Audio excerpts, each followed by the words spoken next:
I'm Jeremy Wade, biologist, angler, and detective. Investigating fishermen's tales has brought me face to face with some of the most feared fish on the planet. I think we've got one! Including some prehistoric giants. Look at this for a beast. Equipped with lethal weaponry. These fish are bigger. There it is, there it is, there it is, there it is, there it is, there it is! Deadlier, and more fearsome than anything else I've ever encountered.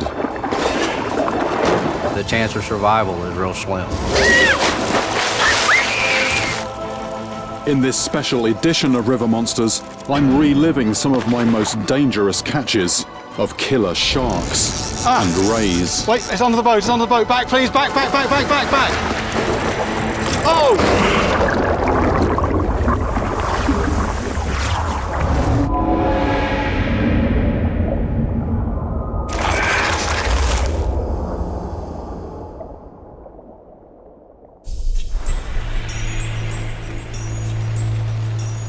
Sharks and rays are among the most successful predators ever to have prowled the planet. And while at first glance these fish look very different from each other, they are in fact closely related. Rays actually evolved from sharks around 150 million years ago. They both have skeletons made not of bone, but of lighter, more flexible cartilage. They also share smooth-looking skin, but in fact they're covered with tiny scales called dermal denticles, which can develop into a variety of weapons, including knife-like teeth and stiletto barbs. Although sharks and rays are found worldwide, only a few species are able to move from the sea into fresh water. Swimming with river rays in the Amazon, I was amazed that an animal I had always associated with the sea had become a permanent river-dwelling predator. It's known as the wish-you-were-dead fish because of the intense pain caused by the barb on its tail. Being underwater in their world, I was very careful not to get too close. It was only when I caught one that I got my first good look at the animal's barb. This Brazilian spotted ray is a potential killer. That spine there, very dangerous. It's just like a knife, 5 inches long. That would go in your flesh very easily, be very painful. And actually, if that's in the wrong part of your body, that can puncture an artery, that could be fatal. This is one of the barbs that South American fishermen fear so much. Not only is it sharp enough and hard enough to pierce bone, it's also got these horrible serrations running down the sides. So when it comes back out, it makes a real mess.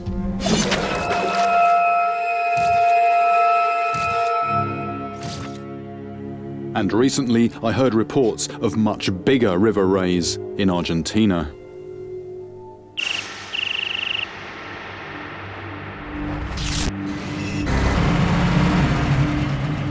I've come to the remote banks of South America's second longest river, the Paraná.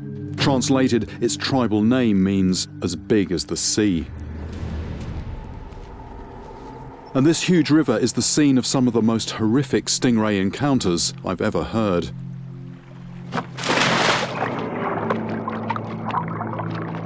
The first about a boy playing in the water near his mother.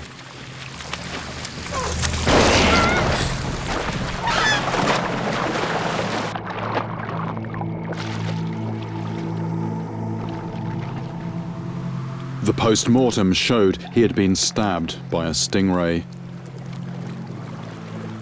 Along the same stretch of river, I hear more stories of this freshwater killer. Cortan muy hondo las avenas y Sangra muerto. Sí, muerto. Algunos. He said, you know, they have known horses to die as a result of a blood vessel being punctured. Se hincha, se hace agujeros, ¿sí?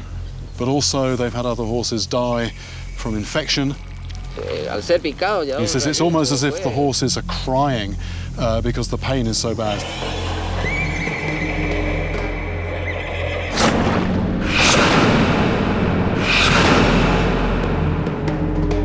This vast waterway is the perfect hiding place for a deadly stingray.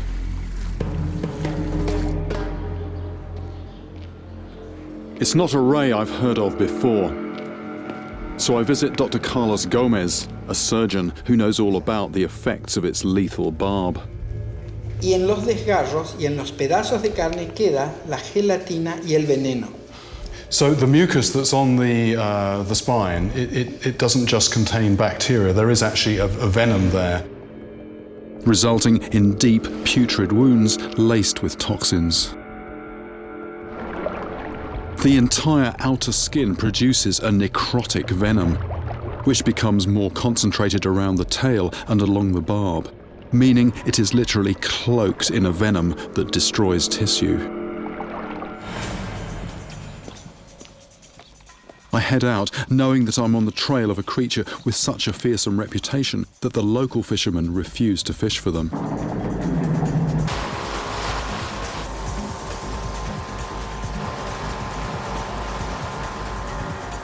Jose, my boatman, is an accomplished fisherman. He has the all-important local knowledge that I always depend on. He will help me navigate this labyrinth to find the deep eddies that are the stingray's preferred hunting ground.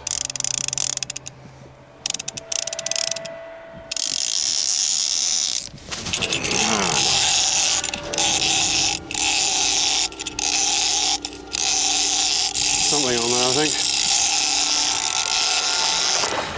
Oh, it's a piranha, it's a piranha. Wow. Right, what's happened there is that the bait's been chopped in half, and then I foul hooked piranha in the back. Chunky, chunky piranha.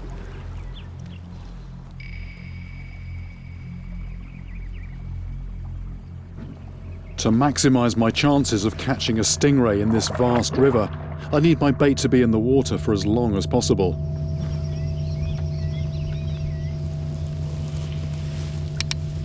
But the resident piranhas have other ideas. Nothing, nothing. That's very odd. Zzz, stop. Dum, dum, dum, dum. Piraña hace. Piranhas are still active by the look of it. Cursed by piranhas. One by one, my baits are stolen.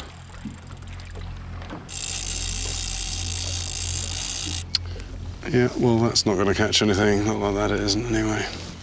I'm quickly realizing that this river is a haven for deadly fish, but the stingray is the only one I'm after.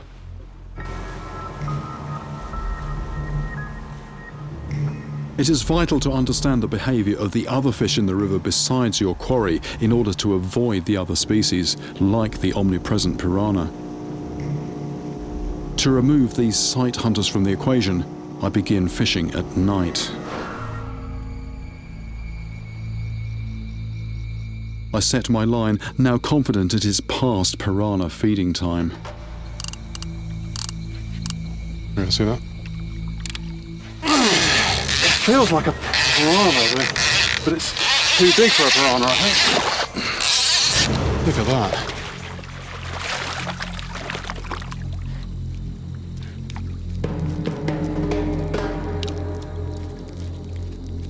So much for piranhas not feeding at night. Normally in South America, I'm plagued by stingrays when I'm not fishing for them, but now they're mysteriously elusive. So I try something that I wouldn't normally do. I've got a second rod out. A lot of people in the town are giving me advice what I need to be doing, and one of the things that keeps cropping up is you haven't got enough lines in the water. I don't totally hold with that. I don't necessarily believe that 2 rods gives you double the chance, but it all comes down to just one bait being in the right place.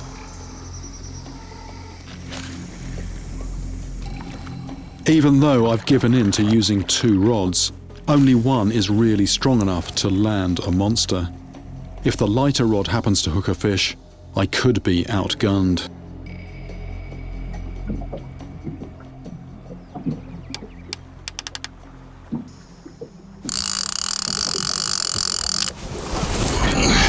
That's a good fish. That's a good sized fish. This feels like a ray. And it's on the lighter rod.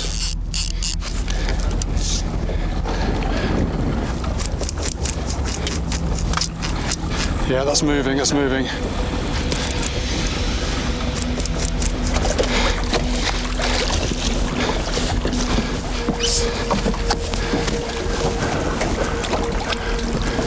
I'm off a very snaggy island at the moment. If we can just slowly go down in the current, then we're clear of that, and we're then adjacent to a beach. And also the current slack there, we can just very slowly coax it into shallow, slack water. But then it fastens itself to the bottom, and the struggle enters a new phase.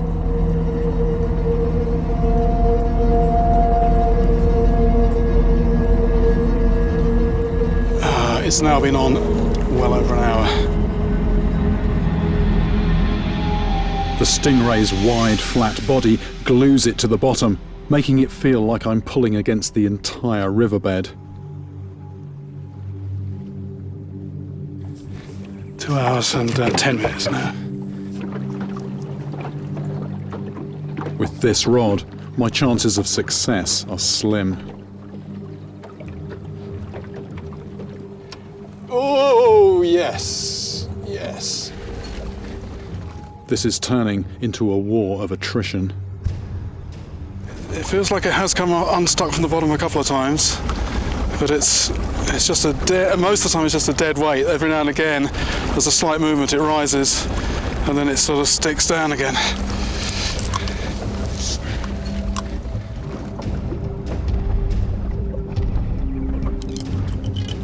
This just feels like a dead weight, a dead weight. That could be in a tree, it could be in a tree.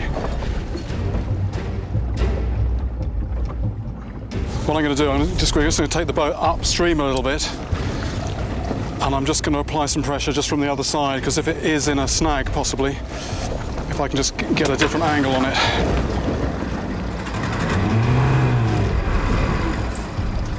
That's the tail hitting the line, tail hitting the line.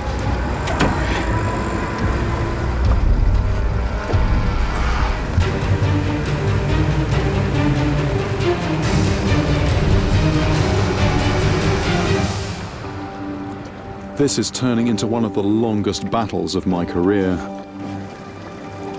3 hours. My back and arms are now burning.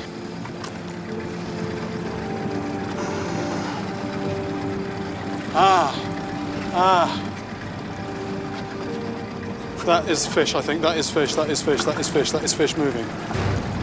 My only chance of ever seeing this huge fish is to heave it into the shelving shallows 200 yards away. We've got it literally just 10, 15 feet from the bank. As the creature tires, I have it exactly where I want it. There it is, there it is, there it is, there it is, there it is, there it is! After perhaps the most punishing battle I have ever had, I land one of the biggest freshwater fish I've ever seen.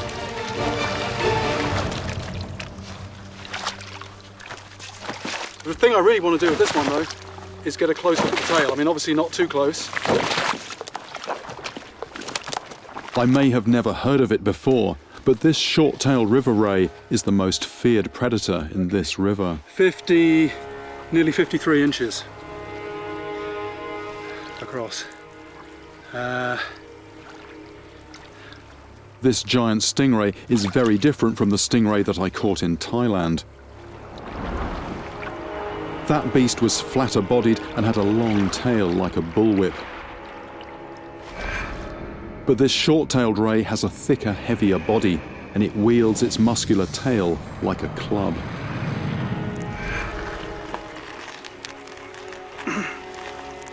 That's what I wanted to look at. This tail has not one but two venomous barbs, weapons that are known to have killed people, making this the deadliest stingray I've ever caught. Just bent over it here, I'm just not seeing the shape of the fish at all. I've just got this huge broad back with this amazing pattern on it. As fish go, it has to be one of the strangest fish there is, and in a river as well, you know, the size of this thing. Normally, you want all the sophisticated gear you can get to bring in a fish like this. Yet there are subsistence fishermen who sometimes catch large fish using much simpler equipment, just a line and a hook. To me, fishing like this is even more of a challenge. There's no rod and reel to insulate you from the animal's raw power. And the ultimate test using a hand line would be to catch and release a shark.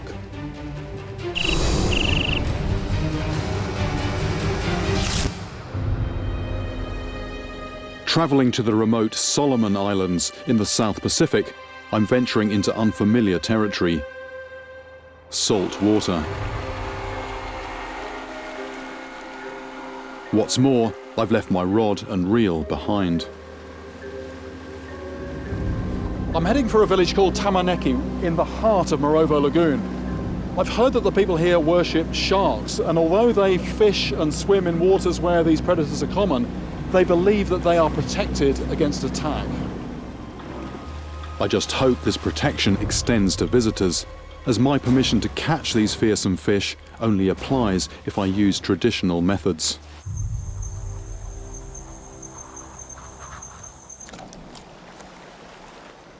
That's a bit of stingray, because that's what everyone says is the bait for sharks. And slight apprehension actually before putting it in the water, because this is a small, wobbly dugout canoe.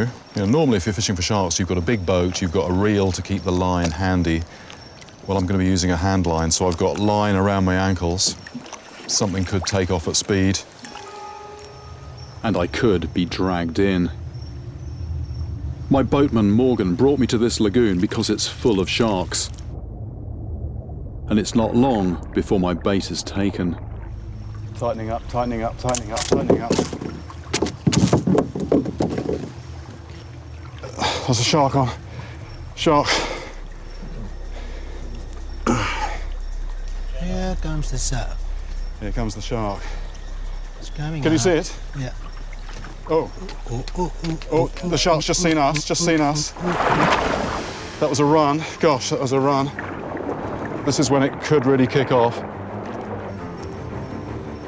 Gotta get this line well clear of me. That's it, it's right under the boat. It's gonna run now. It's running, it's running, it's running, it's running. It's sounding, going down. I'm gonna try and just tire it out very slowly. I can feel a very quick pulse. Ding, ding, ding, ding, ding, ding, ding, ding. I'm quite puzzled by the way this feels, but again, I'm not used to fishing a hand line. I'm used to fishing a rod. Move the bloody boat, move the boat, it's moving towards you.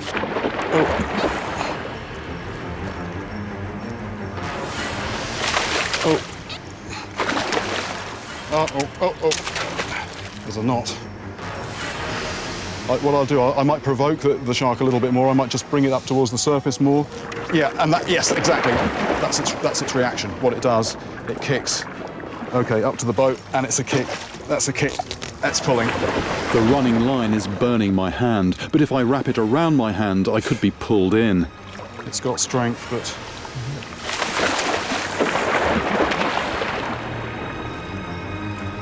Finally, we get the fish on the surface.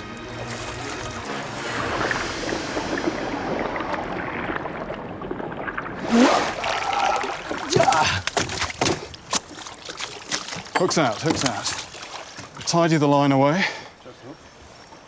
I may have landed bigger fish before, but catching this grey reef shark on a hand line is an experience I'll never forget. Here we go. Catch and release shark from a dugout canoe. I mean, quite an insane venture in some ways, but it worked. Most of us can sleep easy, safe in the knowledge that sharks are confined to salt water. There is, however, a dangerous rule breaker. One shark can swim into rivers and does so regularly.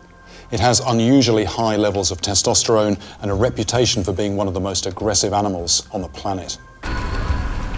This predator also hunts in shallow water, often ramming its victim before taking a bite. Bull sharks are thought to account for more attacks on humans than any other shark. Because more than any other shark, their territory overlaps with ours.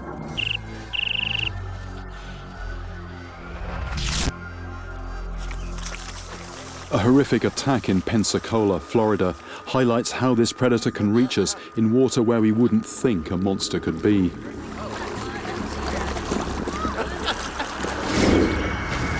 An 8-year-old boy is bitten in the shallows, just feet from the shore.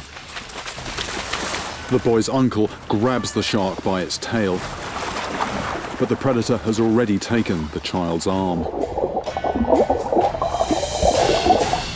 It takes your arm off, it can take a leg off just in the blink of an eye. You know, you bleed out quick. The chance of survival is real slim. The boy survived, but with so many bull shark attacks along Florida's coastline, others aren't so lucky. And because this shark can also swim in fresh water, they could easily slip into Florida's canals and right into people's backyards. But could a man-eating shark really stalk this close to home? To find out, I visit shark behaviorist Grant Gilmore. The females giving birth in the lagoon or in the downstream freshwater areas. So they're 500, 600 pounds. Then they leave. The young stay for the first 5 or 6 years, till they're 5 or 6 feet in length. You know, a large predator by freshwater standards. The ability to swim in both oceans and rivers sets the bull shark apart from nearly every other saltwater fish. The water in these two tanks may look the same to us, but these are two very different worlds. If I were to take a saltwater fish, like one of these clownfish, and drop it into fresh water, it would die, and that would have nothing to do with these piranhas. Its body would start to suck in water, mainly through the fine membranes of its gills. Its kidneys would work overtime, trying to pump that water back out, but it would be a losing battle. In the end, all its body cells would burst. But a bull shark escapes this fate by using tiny sensors around its body to constantly monitor the salt level of the surrounding water. Then a special organ, the rectal gland, acts like an on-off valve, releasing or retaining salt as required. This trick stops bull sharks from exploding in fresh water like other saltwater fish, and gives them a unique passport into the world's inland waterways. And in Florida, the Indian River Lagoon is a direct gateway between salt and fresh water. Right up ahead there is the main way in and the main way out between the open ocean and these thousands of miles of freshwater canals. So this here, you can see it's only a couple of 100 yards across, is like a highway for sharks. I want to catch a bull shark making its way from the sea into fresh water. Because I'm fishing from the shore in very snaggy water, I'm stepping up my gear. Enormous forged hooks with the strongest line I've ever used. As I could hook something 3 times my weight, local fisherman Mike Palmer is on hand to stop me being dragged into the water. With the heavy-duty equipment set, it's now a waiting game.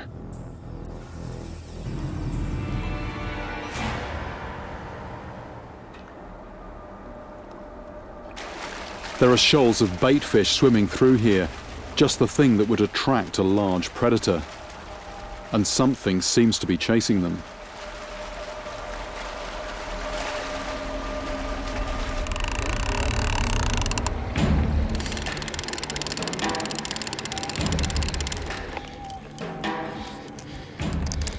This feels like a good fish. It's been taking line off the drag.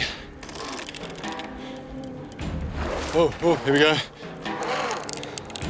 After fighting with a large fish for several minutes, Hold on. That feels like it might be off. My line suddenly goes slack. There's a catfish on the bait, but what I felt was definitely bigger than a catfish. Looking at the teeth marks on this bait fish, it's clear that a shark took a bite before spitting it out. But it's not long before I get another take.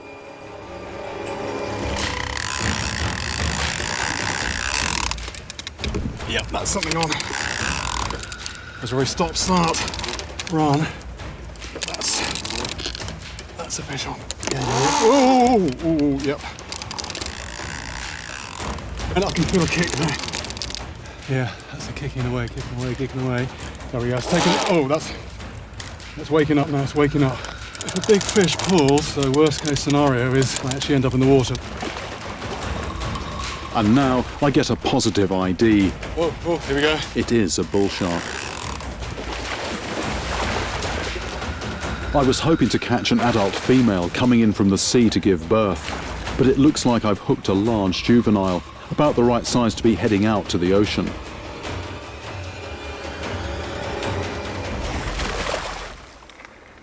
They go bigger than this, but this is a respectable sized fish. At about 6 feet long, this shark is a big predator to find in fresh water. Its bleeding mouth will heal quickly, but what I'm interested in is what you can't see.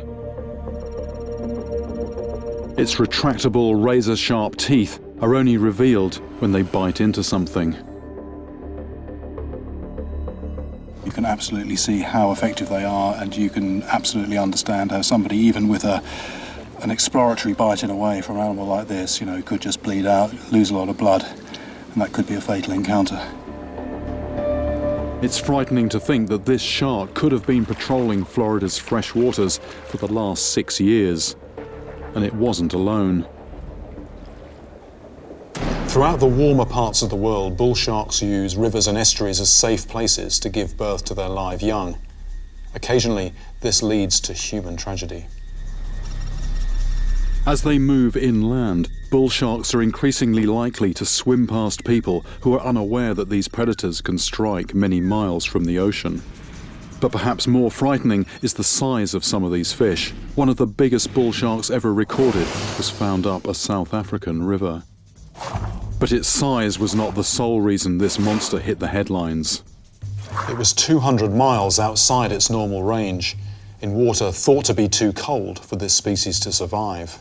But more importantly, the river where it was found is also popular with tourists, so there was a more pressing question. Was this monster a one-off, or did it have company?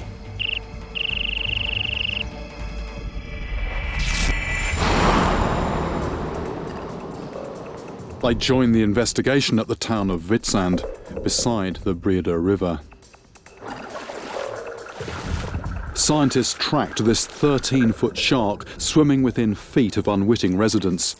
It was tracked a full 20 miles from the ocean before the battery in the acoustic tag ran out. Now they want me to help discover whether, as in Florida, bull sharks are just using the river to give birth. It's not long before I find evidence that a shark is back in this river.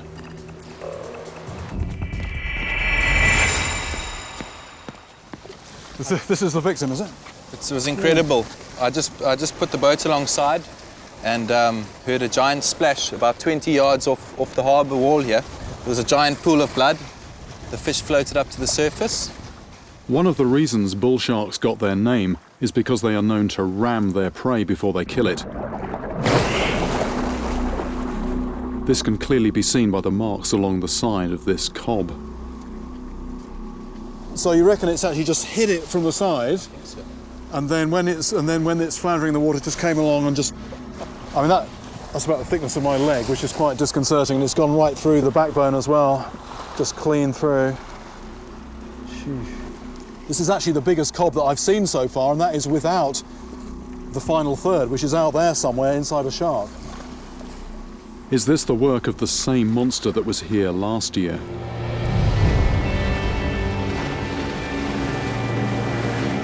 If it is, then I need to be prepared to hook a half-ton shark.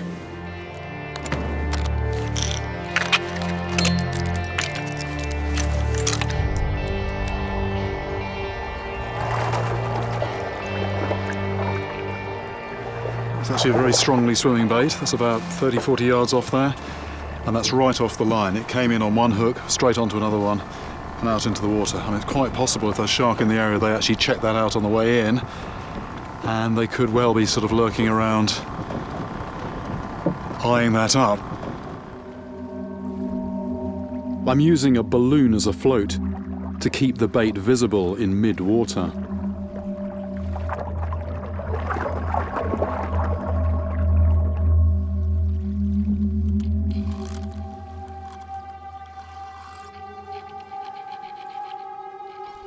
If the bait is taken, I must stay cool and count to 20. If I try to set the hook too quickly, the shark may sense that something's wrong and spit the bait out. Just a case now of waiting.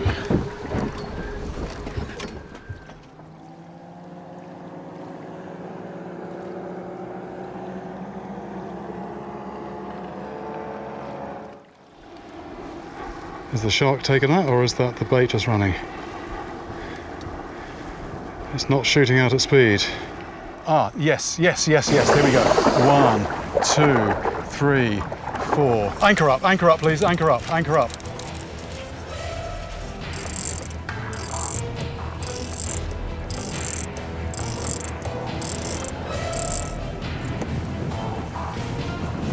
And it's running, that's running, it's running. Look at that, it's really cutting sideways there, really cutting sideways. Oh, that was really heart-stopping when it suddenly goes slack and you think it's off, and then it's on. There's tension there again. It's probably kicking or rolling on the line even. That's a tail, that's a fish, dorsal and tail. Yeah, there's definitely some tactics going on. The speed didn't work, so now just a bit of a war of attrition. This is punishment.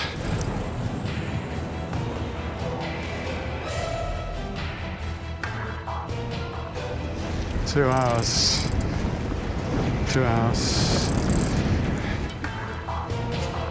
By now, the battle is beginning to attract attention. This is turning into an event. Everyone wants to see this shark.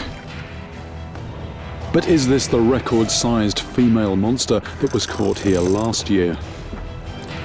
I can see the fish. I've got a boat full of scientists eager to put an acoustic tag in this shark to find out what it's doing here so close to people. Roll it.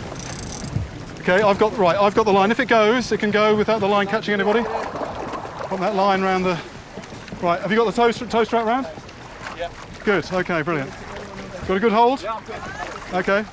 It's only when it breaks the surface that I realise I've foul-hooked this giant by a small flap of skin.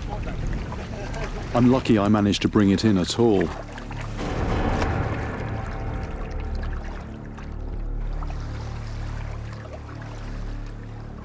Female bull sharks are known to come upriver to deliver their young.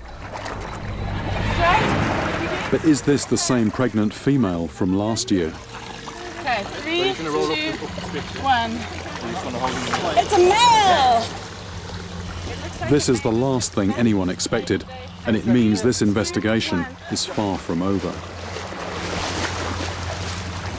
At nearly 10 foot and weighing a good 500 pounds, I've hooked one of the biggest male bull sharks ever recorded. But the question is, why is it in this river?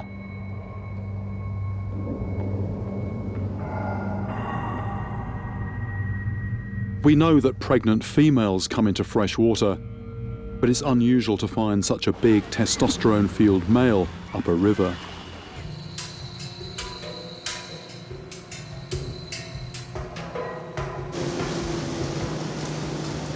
Tracking the shark with a hydrophone, we're hoping to find out what's drawing it inland. The acoustic tag, which we secured to the back of the shark, transmits a signal which we hear as a ping on our hydrophone. The clearer the sound, the closer the shark. Yeah? So a bit further up here? Right. Maybe the hint of something. We might be just out of the main range. We end up 20 miles upriver, monitoring every quarter mile in a fruitless search for signals. On our way back downriver, we finally pick up this predator's trail. Oh gosh, yeah. Yeah. Teeth marks there, teeth there, teeth there. Just trying to get a look at that. He had him in its mouth. This mauled grunter is a sure sign that this shark is hungry and on the prowl for food. Finally, we pick up strong beeps and lock onto the position of this potential man-eater. 87, 81, that's sort of straight ahead. So it's actually 98. Following the shark past riverside condos, I'm amazed there has never been a shark attack reported here. Slightly worried about having my hands close to the water now. As we continue to track the bull shark, a pattern starts to emerge. According to the hydrophone, the fish has been, right under that boat. And I'm just listening to the beeps and looking at the screen, and then when I get the strongest signal, I hold it here, I look up, and look, it's just pointing straight at the boat. These predators have learnt to snatch fish from anglers' lines.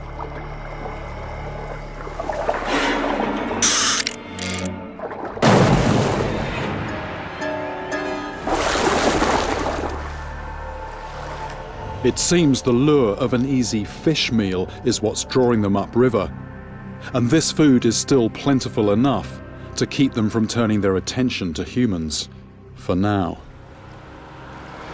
Most of the bull sharks in fresh water appear to be wanderers, coming and going as they please. But could they, like some stingrays, ever become permanent residents? Recently I've heard about some bull sharks living in a place where no one would expect to find them. 20 years ago, during floods in Australia, some sharks made their way to this pond on a golf course. When the waters receded, the sharks became trapped, and they've been thriving here ever since, just off the 14th hole. There are also historical accounts of bull sharks living 2,000 miles up the Amazon. However, sharks and stingrays are not the only sea monsters to have been seen in the heart of South America.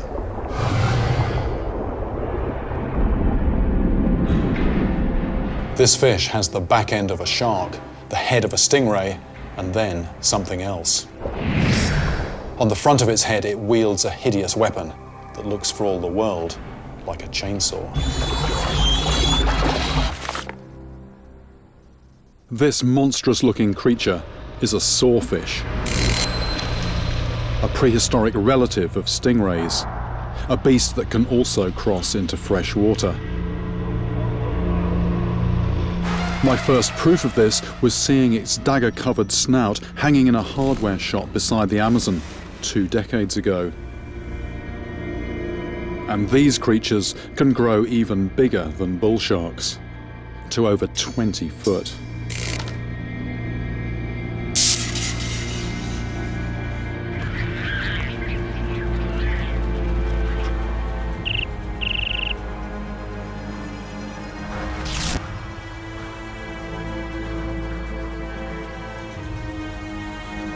But in recent years, sawfish worldwide have been driven to the brink of extinction. Now my only hope of finding this monster is in the remote rivers of Western Australia.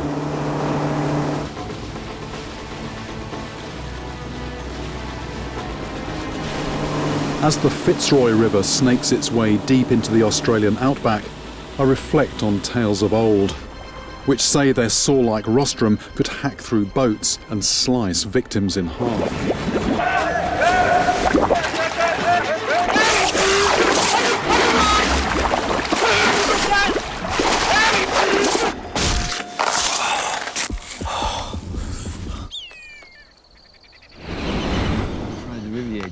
Outback veteran Malcolm Douglas is one of the few people to have witnessed a sawfish attack.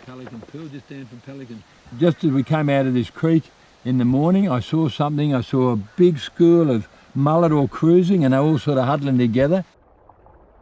And I said to my mate, I said, something's stressing those mullet. And next thing, this massive saw came up between them, and it was just went bang, bang, bang, bang, bang, faster than a speeding bullet, as they say. And then he just came to gobbling them up, and then he turned around again, and he did that several times.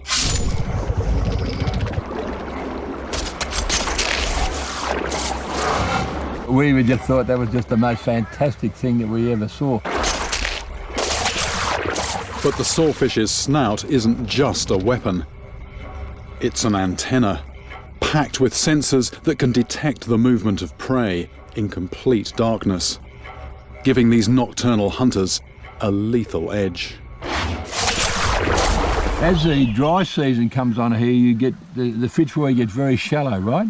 And these sawfish will hang around quite often in the shallow water. Now, if you trap a sawfish between the bank and the deep channel, he will come at you with that saw and he'll just lash around like this. This is his protection. Now, if you get hit in the leg or the arm or the stomach, it's not a pretty sight. It'll almost be worse than a crocodile bite because it's a rip right through like this, you know, and then they'd come back and they'd hit you 2 or 3 times. Right.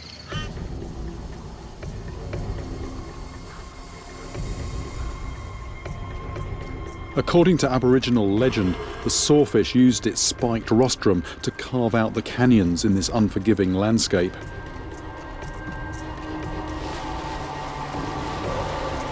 I still find it hard to comprehend that this giant sea fish can be found here, some 200 miles away from the ocean, swimming through these arid backwaters.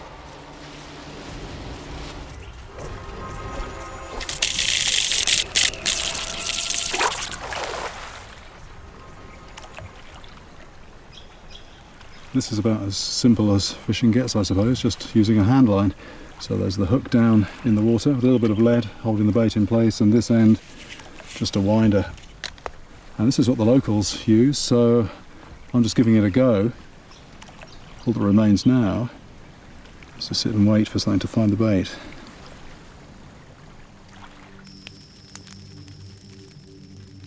In the past, locals have caught massive sawfish in this river. But as night falls, I'm starting to wonder if they are still coming here. As man-eating crocodiles look on, I cast my hand line into the darkness.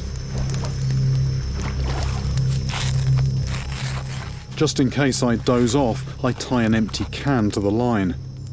Should anything run off with the bait, the noise of it moving will wake me up.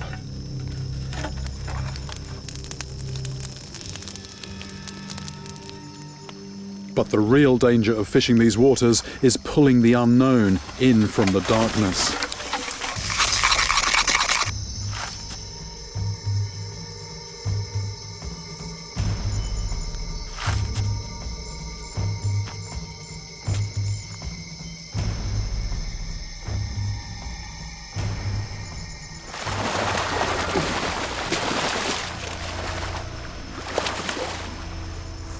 Bull shark.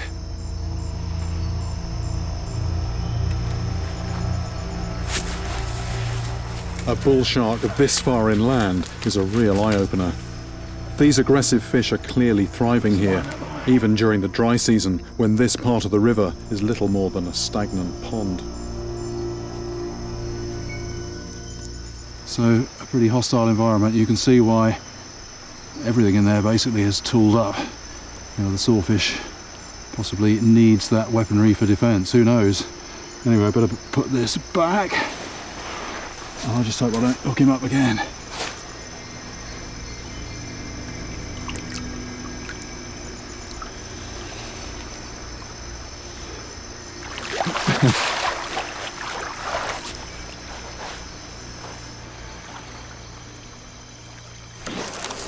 Next time out, I opt for heavier gear.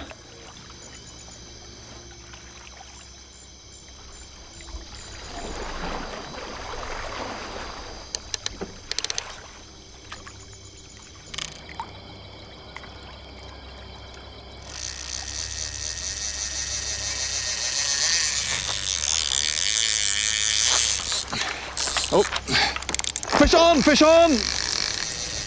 Yeah.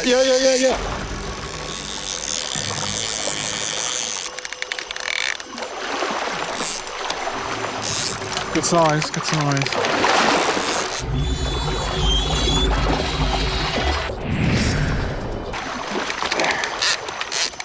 It's coming in quite close. It's already quite icky. I want to get on these rocks in here. I'm going to need someone to grab it. But in a river full of crocs, I can't be sure what's taken the bait. Oh, it's a sawfish, it's a sawfish.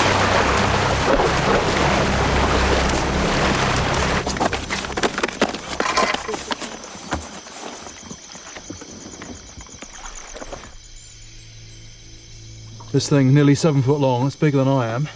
And that rostrum on there, that's 1.5 foot long. It's got 39 of those teeth. Each one is about 1 inch long, wickedly sharp. Incredibly, this 7-foot fish is a mere juvenile. It turns out, sawfish use rivers for the same purpose as bull sharks. They're a safe place for their young to grow. But in this river, their safety from predators is only relative. The thing is with these fish, it's always the weaponry that the attention is drawn to, the rostrum with all those teeth. But actually, looking at the rest of this fish, this animal has been in the wars. It's been on the receiving end of quite a bad injury. There's a big bit of its pectoral fin here missing. And look at that. A saltwater crocodile thought it would have an easy meal. Teeth just bounced off that hide. So this is not just an animal with a very sort of fearsome weapon on the end of its snout. It's just really tough as well. I mean, it just shrugged off that attack. It's about to tense. We're about to have a splash. Yeah, here we go. Yeah.